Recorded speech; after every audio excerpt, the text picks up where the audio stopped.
دوامة الحياة وضغط المهام، ازاي تعرف تركز وقتك على اللي يفرق فعلا بدل ما تضيع وقتك في كل حاجة. لو حسيت يوم ان المهام متكدسة ودماغك مش قادر يركز، ده عمره ما كان غريب في زمن السرعة. كتير مننا بيشتغل بس مش بيحقق اللي هو عايزه. السر مش في انك تشتغل اكتر، لكن في انك تشتغل صح. اول حاجة اكتب كل المهام. لما كل حاجة في دماغك بتتجمع تبدأ تحس بالتوتر والضغط. كده بقى بتساعدك تنقل المهام من دماغك للورق، وده بيخلي دماغك تتنفس ويشوف كل حاجة في وجهك. جرب تكتب قائمة كل يوم من أصغر مهمة زي إنك ترن على صديق، أكبر مهمة زي خطة مشروع الشغل. تاني حاجة استخدم قاعدة ايزنهاور. القاعدة دي بتساعدك إنك تقسم المهام 4 فئات، وده هيساعدك تركز على وقتك. المهم والعاجل لازم تعملهم فورا. المشكلة بتحصل فجأة في شغلك أو مناسبة عائلية مهم وغير عاجل. دي المهام اللي لها تأثير طويل زي المهارات الجديدة أو تعلم اللغة. عاجل وغير مهم مكالمات أو خطوات ممكن تأجلها وترفضها لحد تاني. غير مهم وغير عاجل تضييع وقت في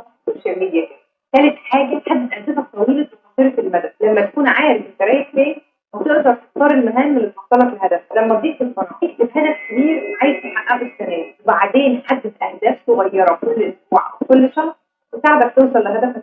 يعني لو عايز تتعلم لغة جديدة مثلا هنقسم التعلم لخطوات يومية أو أسبوعية صغيرة، زي حفظ 10 كلمات أو مشاهدة فيديو تعلم. 4 اتعلم تقول لا. كتير بنقول نعم لحاجات مش مهمة عشان ما بنحبش الرفض، لكن ده بيهدر وقتك وضغطك. قول لا بضغط مش بس هيوفر لك وقت، لكن هيخلي الناس تحترم وقتك. يعني لو حد طلب منك تساعده في حاجة بس وقتك مش ساعد، قول أنا حابب أساعدك دلوقتي عندي التزامات لازم أخلصها، ممكن نحدد وقت تاني. 5 قسم مهامك الكبير لأجزاء صغيرة. المشاريع الكبيرة ممكن تبان ضخمة ومرعبة، بتتأجل أو بتعملها نص نص.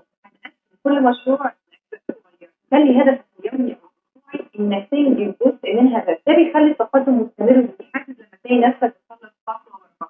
6 ثلاث الأوقات مربوطة في الإنتاجية. كل واحد عنده أوقات معينة بيكون فيها قمة التركيز، بتكون الصبح بدري أو الظهر حسب الليل. راقب نفسك وعيش مع نفسك. حدد مواعيد المهام اللي بتحتاج تركيز عالي في اوقات الخطط دي. 7 قلل من مصادر التشتيت المستمره في السوشيال ميديا، وحتى الناس اللي دايما بتطلب منك حاجه لها عوامل بتسرق وقتك وتركيزك. حدد اوقات محدده ترد فيها على الايميلات او تراجع السوشيال ميديا، حاول تقلل منها فترات العمل المهم.